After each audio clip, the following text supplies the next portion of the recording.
Hello and welcome to the AFP webinar, Diversity in Giving, Moving from Awareness to Action. Thank you for joining us today. My name is Don and I'll be the operator for today's presentation. Before we get things started, we'd like to ask you how many people are listening in at your location. Again, how many people are listening in at your location? We'd like to type your answer in the box indicated and then hit the send button. And we thank you for your participation in our attendance polling today. Right now, I'd like to take a moment or two to acquaint you with a few features of this web event technology. At any time, you may adjust your audio using any computer volume settings that you may have. On the right-hand side of your screen, you'll see the Q&A window. There's a large window which holds all of your sent messages and a smaller text box at the bottom where you'll type in your questions. To send us a question, please click in the text box and type your text. When finished, click the send button. At the conclusion of today's event, we ask that you please complete a brief post-event survey. Please take a moment to complete that survey as it will help AFP plan future web events. Our presenters today are Alphonce J. Brown, Jr. and Dr. Janice Gow Pettey. Alphonce is principal consultant for Docera Consulting, company founded in July of 2003. The company's mission is to teach its clients how to achieve sustainability using new technology and proven fundraising methods through the use of annual fund, capital campaigns, special events, and major donor solicitation. Alphonce has worked with large established nonprofits as well as small grassroots organizations. He has also consulted with local, state, and federal governmental agencies and international NGOs. He was the Director of Development, National Minority AIDS Council, Washington, D.C., Vice President, University Advancement of California State University, Dominguez Hills, Carson, California, President and CEO of the Prairie View A&M University Foundation, Assistant Dean of External Relations at the College and Graduate School of Business, University of Texas at Austin, and has held senior positions at a number of other nonprofit organizations. He has considerable expertise in the areas of strategic planning, organizational assessments, board development, volunteer management, and fund development. He's a graduate of the University of Texas at Austin, an advanced certified fundraising executive and AFP master trainer, and is past chair of AFP International. Dr. Pettey is a nonprofit consultant, author, and noted authority on diversity, ethics, and nonprofit governance. She has a doctorate degree in organization and learning from the University of San Francisco. Janice is chair emeritus of both AFP Ethics Committee and the AFP Research Council. During her nonprofit career, she has served both as CEO and led the developmental efforts for various national and international organizations. Janice is the author of Cultivating Diversity in Fundraising, and she's the editor of Nonprofit Fundraising Strategy, a guide to ethical decision-making and regulation for nonprofit organizations, both published by Wiley. She's an adjunct professor in the School of Education at the University of San Francisco. She also teaches for the fundraising school at the Lilly Family School of Philanthropy. Now we'll turn things over to Mr. Brown to get us started today. Alphonce, the audience is all yours, sir. Thanks so much, Don. And I'd like to welcome everybody that's out in the webinar land and joining us today. I am very, very pleased to be co-presenting with Dr. Janice Gow Pettey. Janice and I have been longtime devotees on the issue of diversity, in part because we were mentored by Charles R. Stevens, the first African-American chair of AFP, and probably one of the first leaders who sought inclusion not only in AFP but in particular, but in the profession in general. We're very excited, actually, to be talking about diversity and the things that we will be covering in today's webinar. Dr. Pettey is very, very keen on data, and we will be providing some data and research examples of philanthropy-driven, diverse philanthropists. We really do and want the audience to feel free to ask questions, and this session should be an interactive one. And The scope of our session will be involving giving trends, recent data, and what we need to do in order to embrace traditions and engagement opportunities as we move forward. I'd like to ask you to feel free to submit questions, if you will. We'll probably be taking most of those at the end of our webinar session. We've tried to time it so that we'll have plenty of opportunity to interact with people who are on the call with us today. For today's discussion, it's important that the audience recognize that the focus of our discussion will be on racial and ethnic diversity lines rather than some of the other diversity topics like age, gender, LGBTQ, or other types of diversity. The reason for this is because this is what we know best. Janice is third generation Chinese. I'm certainly African American. But what we have found and what we know and have learned over the years is that applications for each of these underrepresented groups are universal in a sense. There are things that each of us can do to advance the cause of diversity and inclusion in the profession and in the areas in which we work. We do know, and I will advance my slides. I can learn to understand you much better if I can get familiar with the way you talk. I need your permission to help. Don, you may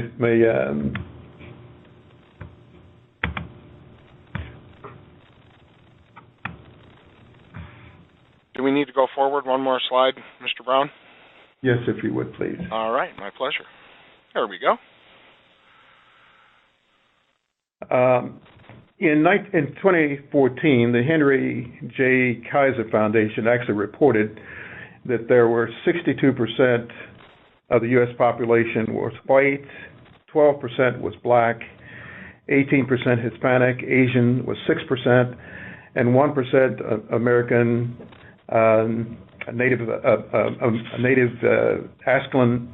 Alaska Native, and Indian Native.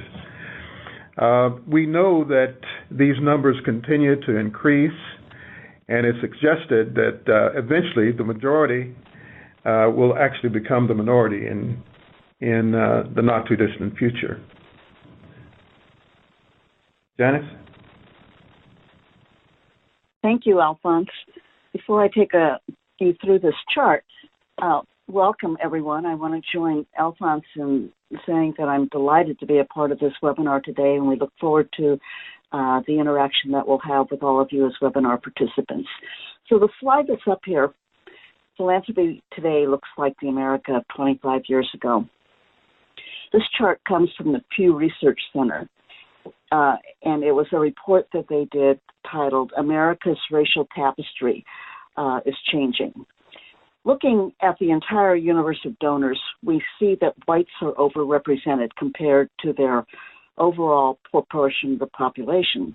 In fact, the demographic picture of the donor universe looks more like the population, the racial and ethnic makeup of America in 1990, and that's partially what this chart is depicting. Nearly three-fourths of the donors today are non-Hispanic whites, despite the fact that whites make up only 64% of the population.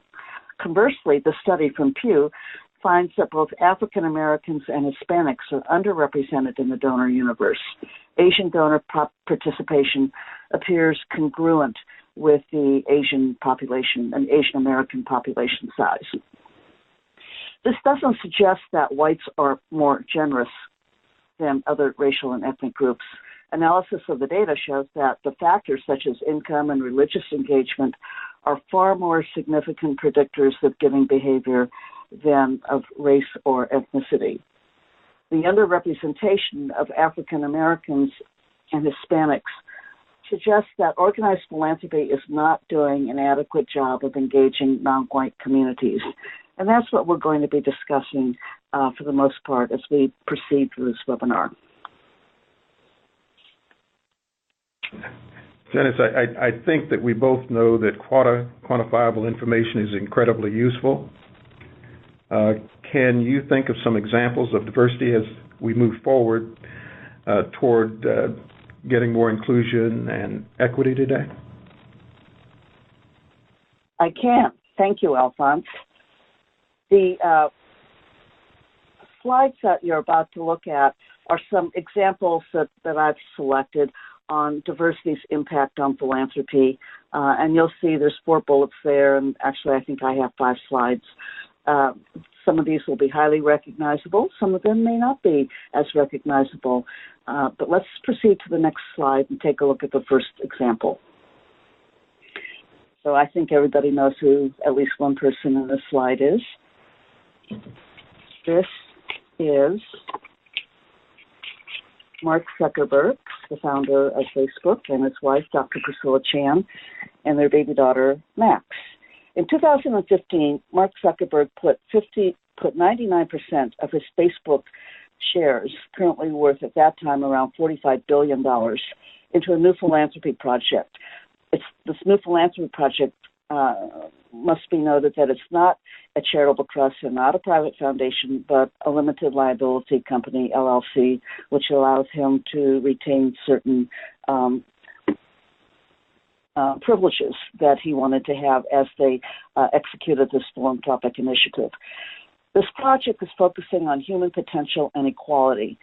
That's what his wife, Priscilla, and he said in a press release and they did this in the form of a letter to the newborn daughter. So to announce Max's birth, they sent out this very public birth announcement, and in it indicated that they had created this entity that they had funded with the first $1 billion. Zuckerberg, who is now 33 years old, controls the initiative jointly with his wife, while he remains in charge of the world's largest online social network. He said that he would give up to $1 billion in shares in each of the next 3 years. This project, the Chan Zuckerberg Initiative, is not his first in the world of philanthropy.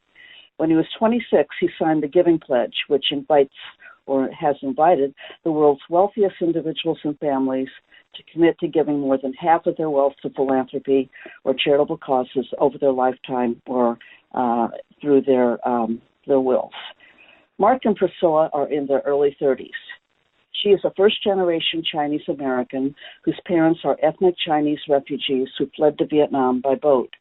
She's a pediatrician at San Francisco General Hospital, now called Zuckerberg Hospital, and an educator. She's the very first person in her family to go to college. Her mother worked 2 jobs her entire childhood, and Priscilla grew up speaking Cantonese and served as a translator for her grandparents who didn't speak English. The next example, what I call an unlikely philanthropic partnership, ? This is a photo of the Reverend Cecil Williams.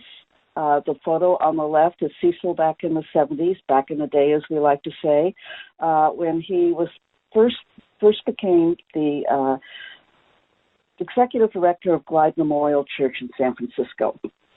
The second slide, you may recognize the person in the middle. That's Warren Buffett. Glide Memorial Church is an urban ministry with Cecil Williams running it as his pastor from the 1960s until last year.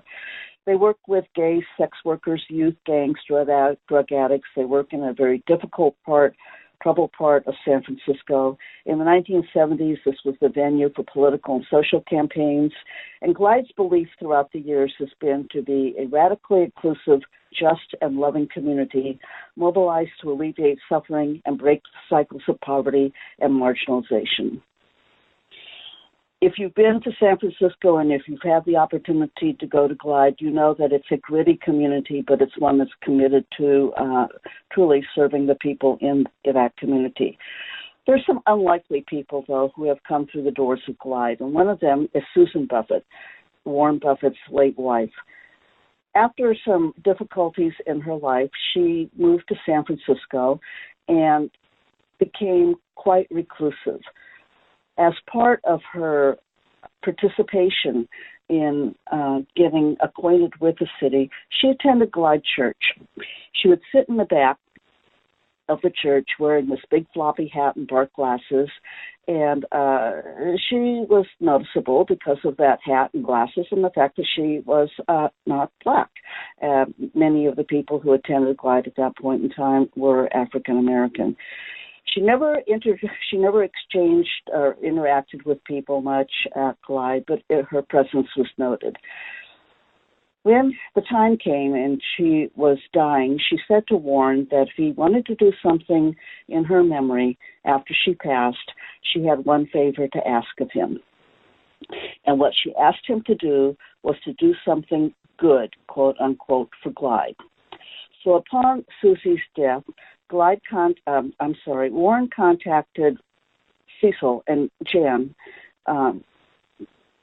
who is on the left side of Warren, that's Cecil's wife, and he said that Susie asked me to do something for Glide. I don't know much about you people and what you do, but I trust that if my wife felt that what you were doing was important, I should be listening to her. From that came a promise. And that promise was that Warren Buffett, as long as he's alive, will continue to support Glide financially. And he has done so for almost 10 years. He runs an eBay auction to raise money for Glide's programs. The highest bidder gets lunch with 4 people on the bidder, fly to a destination of their choice in the United States, and they have lunch it's a working lunch with Warren Buffett. And it's seen as quite the opportunity for people who are interested in meeting with somebody like Warren Buffett. The highest amount that auction ever raised was $3,456,789. So if you're kind of following, that's 3456789 from one bidder through this eBay auction. And all of that money went to training, healthcare, job rehabilitation, and housing support programs run by Glide. And this is what Warren said: "I'm proud to be part of something that has directly benefited so many people in need. Glide is a bridge for thousands of people on the brink of despair, helping them achieve dignity and opportunity by providing them with basic services." So the next example is on the opposite coast, the National Museum of African American History. The National Museum of African American History and Culture and the Alfred Street Baptist Church. The newest of the Smithsonian museums, the National Museum of African American History and Culture, opened in 2016. Alfred Street Baptist Church is a historically black congregation in Alexandria, Virginia, that traces its roots back to the early 1800s. Here's the history. Officials from the Smithsonian Museum went to visit the church leaders and asked if they would pledge $1 million to become a founding donor to the $540 million museum project to construct the museum on the mall. Church leadership agreed to go back to the congregation for support and pledged to make up the difference from church reserves. So they said, okay, we'll go back and we'll see if we can do this, and if we can't raise $1 million, then we pledge to make up the difference from the church's assets. In November of 2015, the church presented the museum with a $1 million check.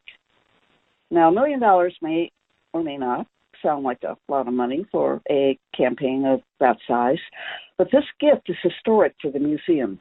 It represents the largest donation by a faith-based organization to the museum. It was groundbreaking for the church, too, because they had never given that much to another institution.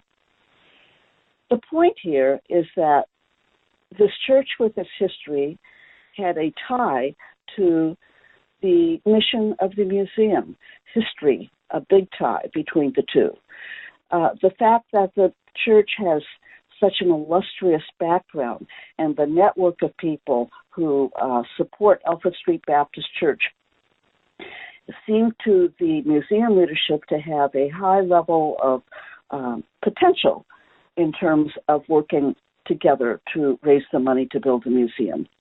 There's another example that's related to it, and quickly I'll just touch on it here, and that's in 1993. Going back a bit, here in San Francisco, the San Francisco Main Library was had to be rebuilt because of a major earthquake, and a lot of buildings in San Francisco were devastated by the earthquake, and so the Main Library was among them. The campaign struggled because there were a lot of capital campaigns being conducted at that point in time to refurbish a lot of old brick structures. And the Main Library's campaign was faltering. It didn't look like they were going to be able to raise the money they needed to build the new Main Library. And along came a group of people, an unlikely group of people who now are referred to as the Main Library's affinity groups. And they raised $10.3 million for the library's $34 million campaign. So actually they raised about a third of the money needed for the campaign. 9 groups. These 9 groups were the gay and lesbian community, the Chinese community, Blacks, African Americans, Latinos, environmental, Filipino, children, adult literacy, and persons who were physically disabled. Each of these groups came to the campaign leadership and said, we can work with our own constituents and we can raise money. And together we can raise the amount of money that might be needed to build this much-needed Main Library. They matched it with foundation gifts, and in one 6-month period in 1993, the number of donors grew from 600 to over 17,000. Okay, next slide. Putting a Latina face, back up one, I think. Next slide back. There we go. Thank you. Putting a Latina face on philanthropy. Carmen Castellano, the woman pictured here on the slide, of Watsonville, California, is president of the Castellano Family Foundation. It was created after she and her husband won $141 million from California Super Lotto. Actually, it was $41.5 million net, and after taxes and the distribution they took, they walked away with $141 million. They took from that $141 million, $5 million, and endowed a foundation. And since that time, this has been in the last 10, 15 years, they have awarded almost $5 million in grants in 11 years. A little bit of background about Carmen and her husband. They are first and second generation Hispanics. They live in Central California. He is a blue-collar worker.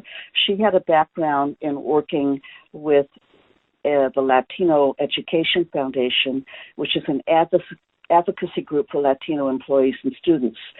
And they had both had a lifelong interest in community work, working with young people, but they just didn't have the money to do what they felt they could do if they had more philanthropic assets. They put a lot of their equity of time into the work of nonprofits.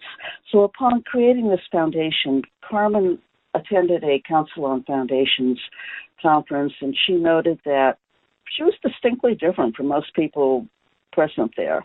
There certainly weren't very many people who looked like her, and there weren't many people who thought like her.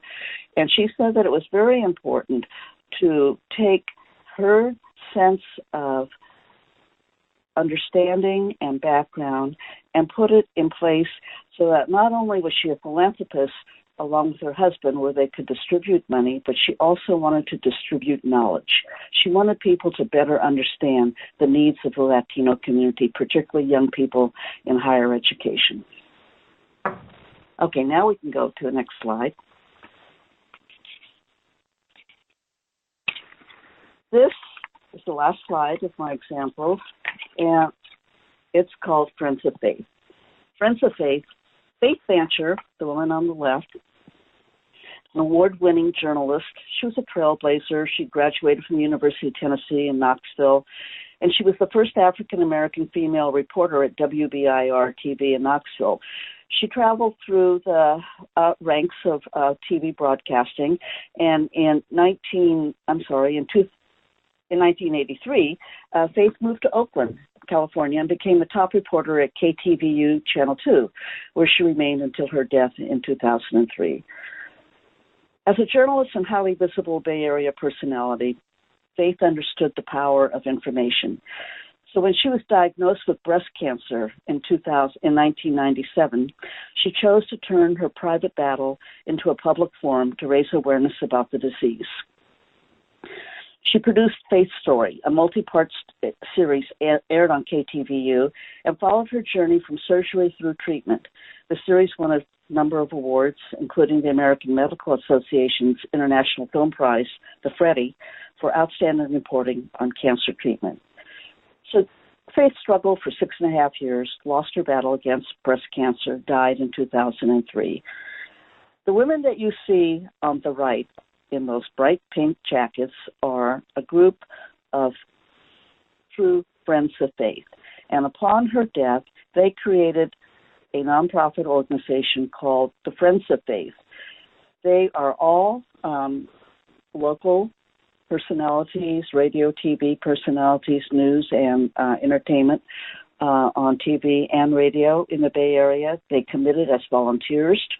They established a nonprofit, and they set out with Friends of Faith being an organization committed to working with providing health education and services to women suffering from cancer and with limited economic means. I share Friends of Faith with you because the point here is that that group of 8 women that you're looking at, they did this all as volunteers until the last 2 years of the organization, and they actually disbanded last year. They did this without, no one drew a salary. They ran events, they did public awareness campaigns, and they raised a lot of information and a lot of awareness, plus money for the Friends of Faith and women who are struggling with cancer of all sorts. So those are the examples. I share those with you because I think that it's important to put a face or faces behind philanthropy. We talk about our stories and how important stories are, and that's certainly true when we're looking at diversity in philanthropy. So back to you, Alphonse. The other thing I think, Janice, is very frequently people think that people in and a part of minority groups don't have the capacity to give, which is far-fetched. You've just shown that it's important for us as professionals in particular to know who our audience is. And I guess the question then becomes, what do we need to know and where do we start, especially as we try to look at research and find out what the various groups' preferences happen to be. And that doesn't matter whether it's an African American group or an Asian group, Hispanic, American Indian, Native American Indian, millennials. Each of those, I guess, have their own predilections and their own characteristics. Next slide, please. With African Americans, it's been known for quite a while that there's a preference. Giving preferences tend to be, and the priorities tend to be religion. As you noted on the slide, I don't see education, but that should be a part of it. Let's see. We do know that 75% still say that worship is an important part of giving. Social services equally as important. Health and wellness, military. What we're finding in today is that social justice, with a lot of the political issues that are going on, is becoming of interest to a number of people, as well as health and wellness. For the next slide, basically speaks to the issue of Asian donors, and we know that generous U.S. donors in this group are more likely to be born outside of the United States. Younger ones are well educated, and they're more likely to be liberal and female. Most technology connected with this group is used to facilitate various giving channels. And then the giving priorities tend to be different and are more likely to be supported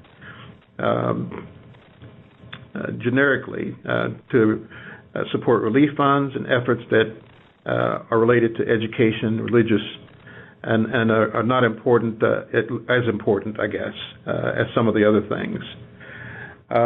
Janice, I know that when we were, some years back, when we were in San Francisco and they were dedicating the Asian Museum, you may wish to comment about that, but they raised a significant amount of the money because they actually did recognize that people who were second and third generation wished to honor the first generation parents and grandparents, and they were able to raise, do you remember, raise a huge amount of money for the Asian Museum in San Francisco.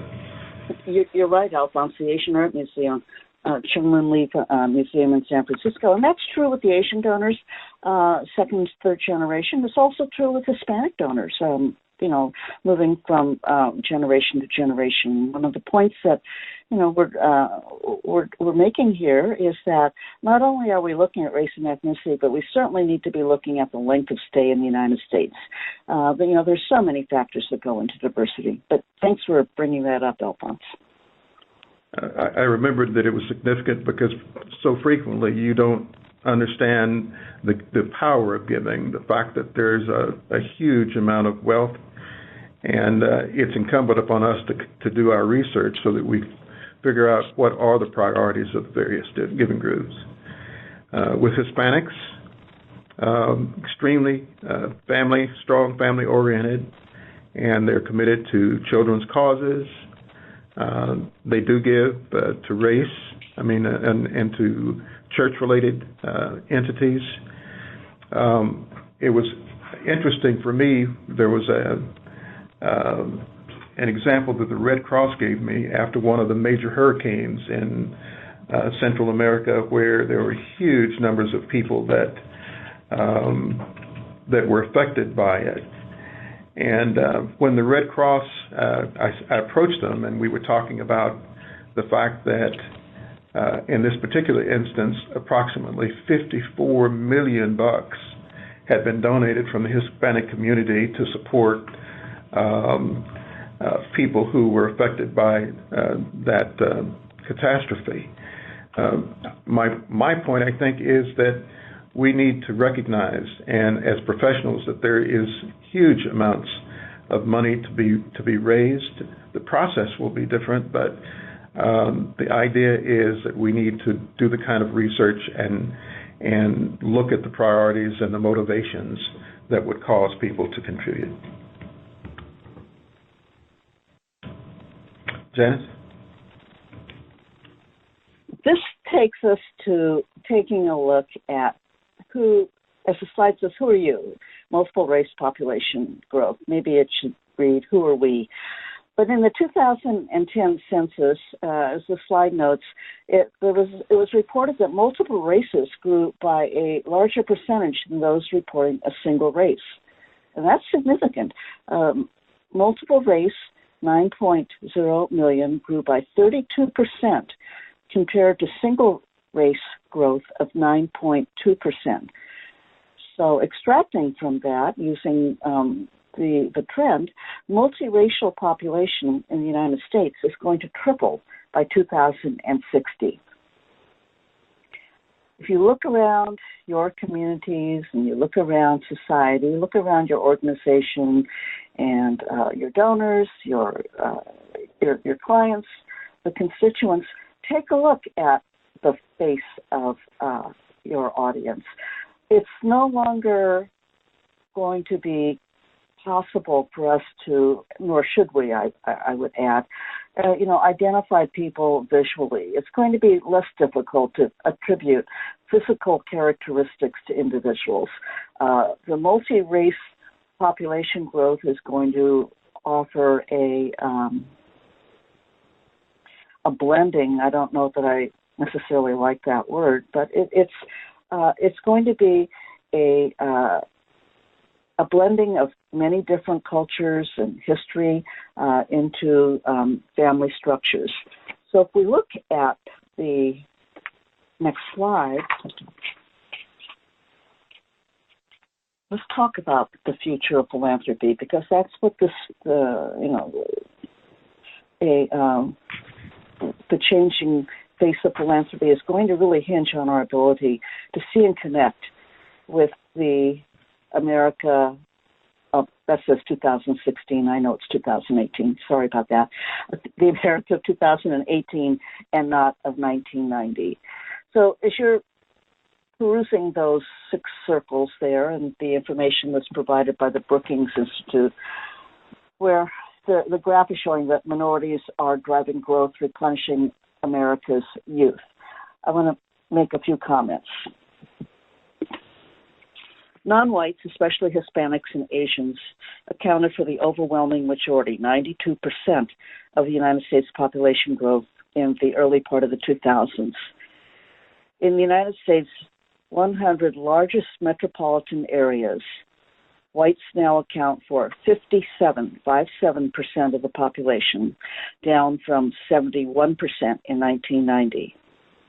Immigration drove some of this increasing racial and ethnic diversity, with the foreign-born numbering 40 million nationwide by 2010, nearly 13% of the U.S. population. The youngest Americans herald our coming transition to a majority, quote-unquote, nation, majority-minority nation. 50% of infants under age 1 are now non-white.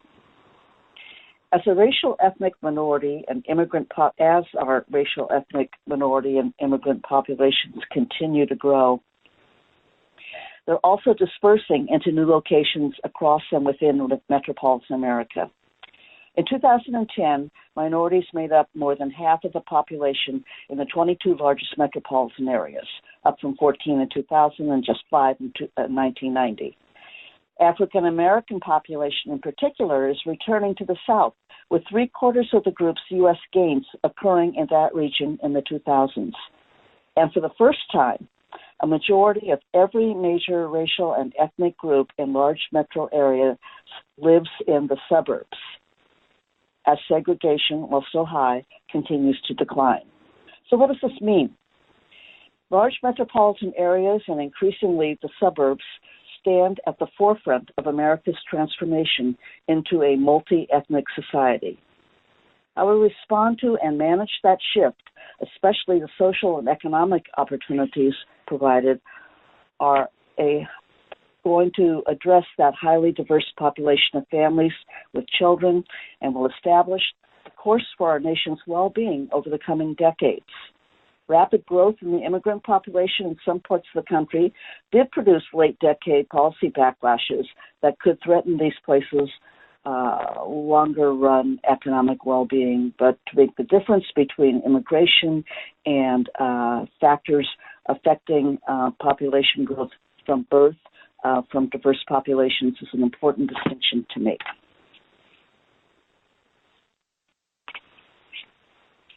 Next slide.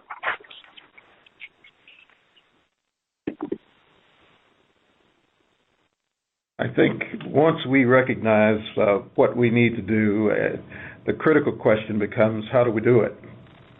I've always suggested that we start with the basics. As practitioners, we cultivate relationship with leaders in a particular group that is being targeted.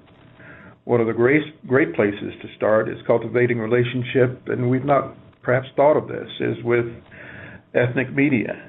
They generally know everything about everybody in the community. Most people don't know where black news, the fact that there are black news publications throughout most of the major cities, and they are far-reaching in terms of being able to contact people in the African American community. Not only are there great generational differences that we need to be mindful of, but we must adapt them to our way of approaching folks, recognizing that one approach or one size does not fit all. Most of us who have relatives that are younger than I, that are millennials, and have friends that are, I can't forget about trying to catch them over the telephone. Most of us have stories. If we want to get in touch with them, we have to tweet or we have to text. And I say that with tongue in cheek, but the fact is that I'm still having issues communicating in 140 characters. These are something that we work on, that we sort of identify, and that we learn as we're moving forward, because we know that in order to engage, the pathways are different today than they were before. I was reminded of that when my 84-year-old mentor actually went to GoFundMe. She had never done it before. She was raising some money for a terminally ill relative, and in a matter of 19 days, she raised over $30,000 in support of that family. We can and we must adapt new ways of building relationships and trust, and basically that is going to help us, especially as we target and touch groups that we've not done or touched or communicated with before. I think fundraising in the 21st century requires totally a differentiated approach.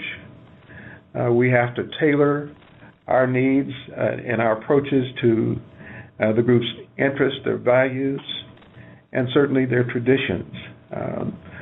It's just not enough for us, for example, to do a direct mail. I can recall when I lived in Southern California, I lived in a neighborhood where even McDonald's would send out its advertisement to people in the community. One side would be in English and the other side would be in Spanish.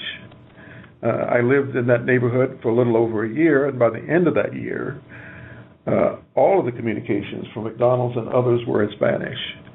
The point of that is that they recognize their audience, and I guess what I'm trying to suggest is that we must recognize ours and tailor our approaches accordingly. As minorities become the majorities in the communities across America, successful nonprofit organizations will need to actually their donor bases will have to become more diverse. It'll require boards and staff and programming to be diverse. And I think that particularly in the case of AFP, there's a commitment on the organization's part through its training programs to make that happen. What do you think, Janice? What are your thoughts on that? Well, I'd like to go back to that first bullet, what you were saying about tailoring our approaches to, as fundraisers, tailoring approaches to the interests, values, and traditions of the many. And if you, going back to some of the examples that I shared earlier, what Warren Buffett decided to do with Glide worked for Warren Buffett, and it worked for Glide. It might not work for other people, but the point there is that it was a relationship that was deemed to be useful and would be mutually advantageous to both the organization and to the donor. The church and the museum, another example of, wow, we never really thought about linking history, a shared history, to the work that we do as we try to run our capital campaigns. So jumping to what you were just referring to, Alphonse, with AFP, I'm very excited about a initiative that AFP has just inaugurated in terms of how, as the premier organization serving nonprofit fundraisers, AFP is addressing diversity in a manner that is consistent with the needs and the values of 2018. And do you want to talk a little bit about that? I'd love to. When you and I came on board, we were literally looking. There wasn't electricity, and we didn't have phones. No. But we really were trying to hone in on how do we create opportunity for people in the profession, racial and ethnically, to participate. What we've discovered is the definition has continued to expand, and in the spring of 2017, the AFP International Board of Directors actually tasked the Diversity and Inclusion Committee with examining the resources and support available to AFP members and making recommendations that bring all of its practices in line with the best practices of today. Through dialogue with committee members, the chair directed that work groups be struck to address their top 3 priorities. One of them was redefining diversity and inclusion. The second thing was surveying chapter needs, and the third was identifying methods of providing organizational support. Probably one of the most critical recommendations was the expansion of our efforts to include equity and access. Our previous headquarter Diversity and Inclusion Committee changed its name to Inclusion, Diversity, Equity, and Access Committee. You and I probably would say action, but in my frame of mind, access is action when we're able to get people who otherwise might not be engaged in diversity and in the profession. The IDEA Committee, it's called now the Inclusion, Diversity, Equity, and Access Committee. And it is the term used that will cover broadly the association's work in this area in the future. I will say, Janice, that we really have gone a long way because when we started, and it was just, the efforts were just related to race and ethnicity. As we've tried to show today, there are opportunities for any underserved or underrepresented group, basically to, number one, tell its story, be able to tell its story. Number two, to create alliances, identify people that, it's no different, identify people that would be amenable to working with us toward our mission, and then basically engaging them in such a way that will help us generate, in a very specific way, monies that we have not been able to do before. Yeah. So, Alphonse, we've pretty much covered the waterfront of diversity from our particular lens, but I know that you, as well as I, are very interested in hearing from our audience and any questions that may come from the participants out there. All right, and before we jump into those questions, as a reminder, the Q&A window is located on the right-hand side of your screen.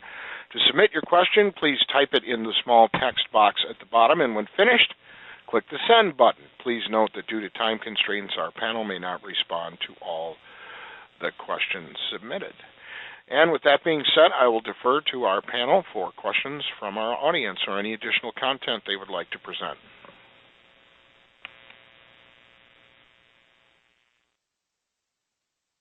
Alphonse, while we're waiting for questions to pop up on our screen, can you, in terms of what you see from traveling around, doing your consulting work, looking at the landscape of diversity, what do you see as the major challenge? I mean, if you had to hone it down to one, what is the most important challenge that we face right now? I think that is particularly recognizing that I work with small to mid-sized nonprofit organizations.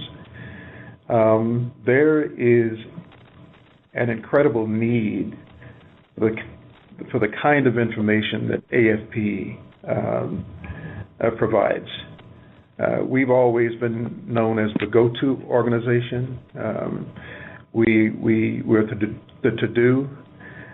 People want to know, and that That's internationally. That's in small groups here in the United States. What is it and how is it that we're able to do the kinds of things that we do?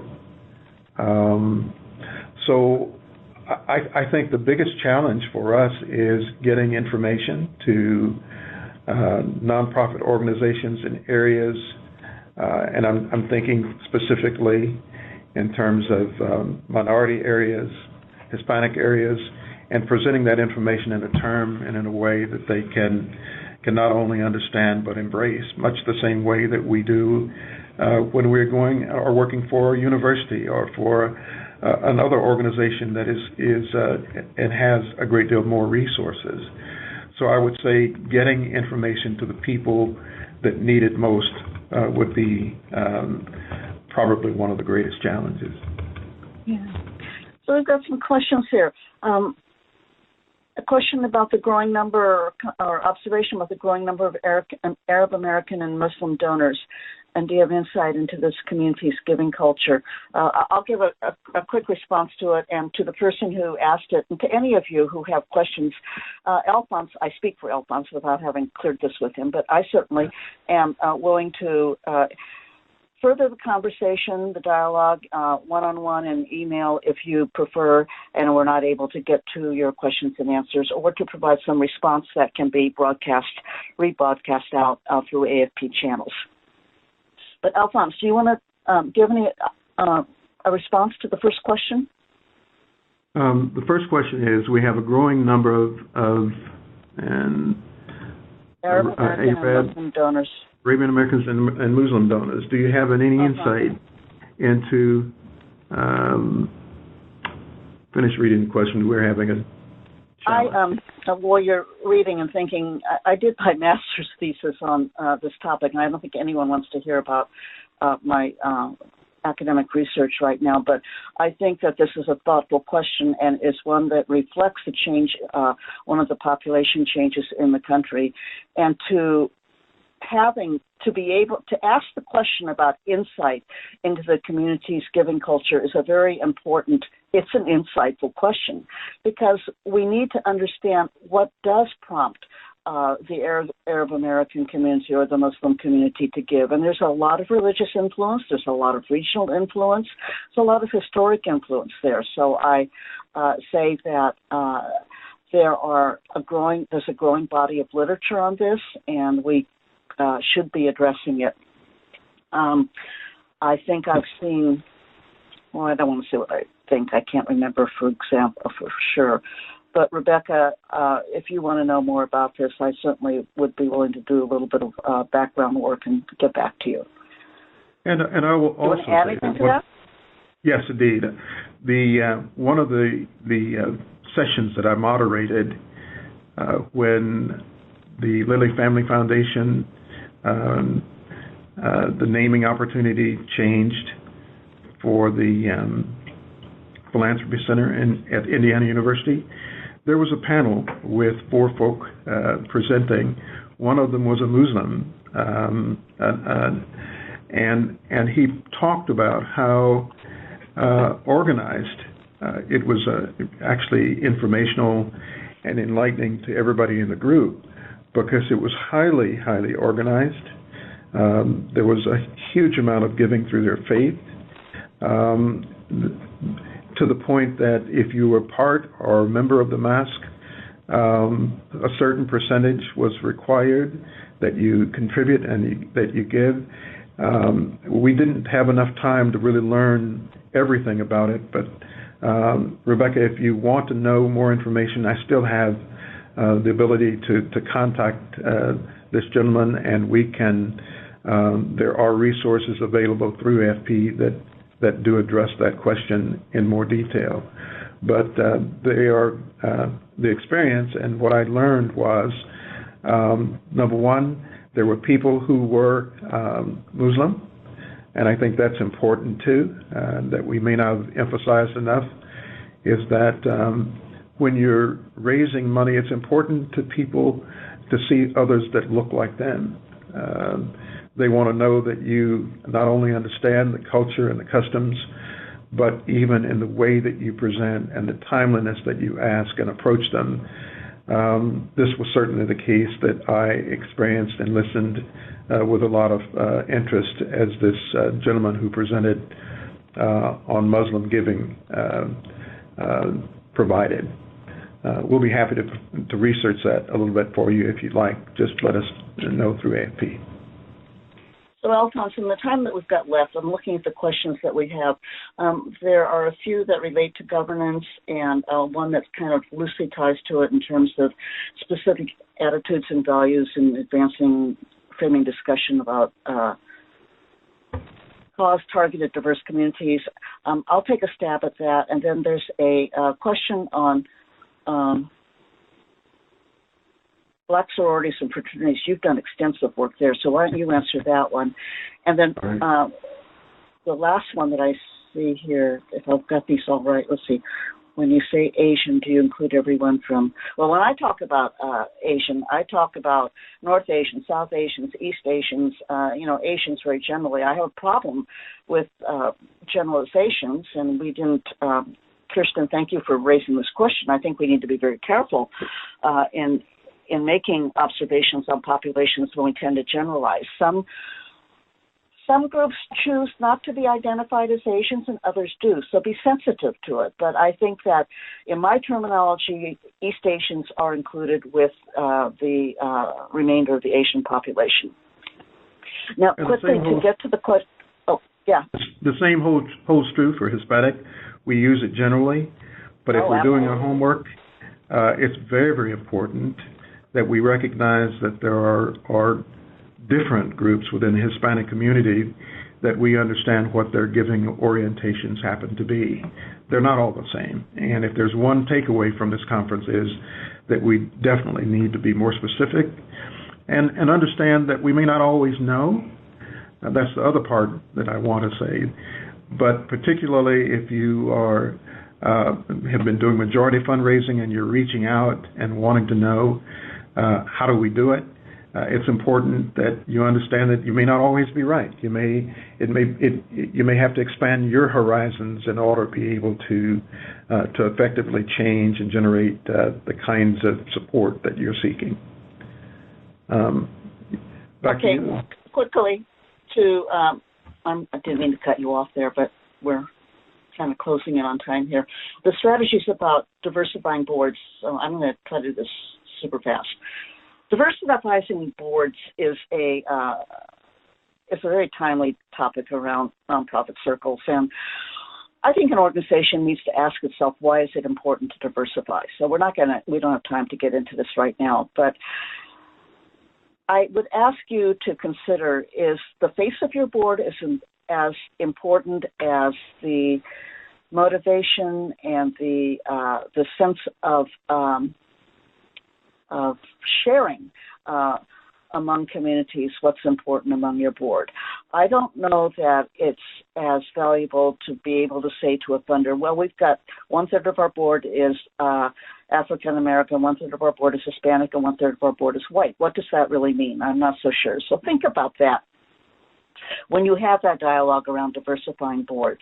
And then to the question about, can you please provide some specific attitudes or values that should be advanced in framing a discussion or messaging a cause? Well, that ties to, David, what I just said ties to your question in my mind, and that's values. The key there in your question is about the values.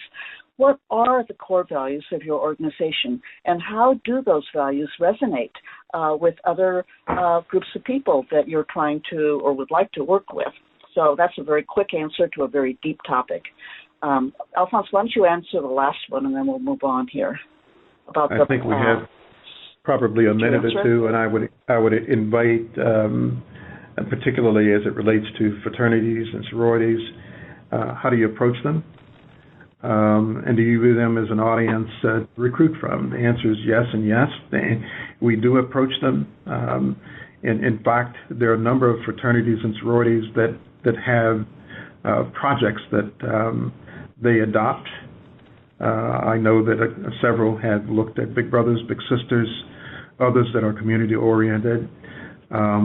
you have to at least figure out who the persons are, and you have to present a case to them. And you very well may get some folk who would be interested in serving on your board, or at least in your governance structure, that might help you along as far as generating fundraising in their area as well.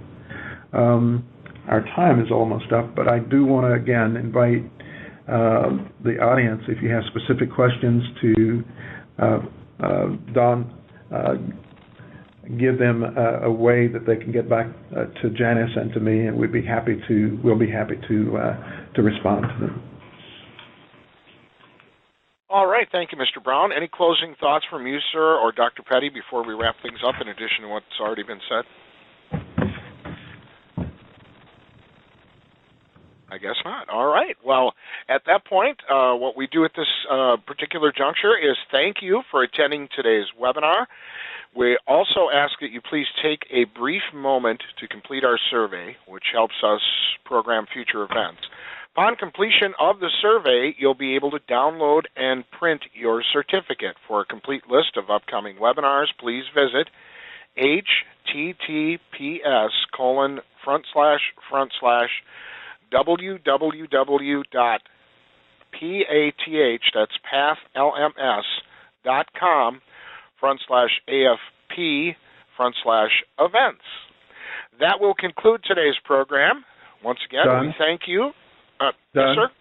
One more point. For those that have questions or would like to have a continued connection or dialogue, they can send their questions to education@afpnet.org. That's education@afpnet.org. And thank you. Thank you, Mr. Brown, and thank you to our audience, and we hope you have a nice day.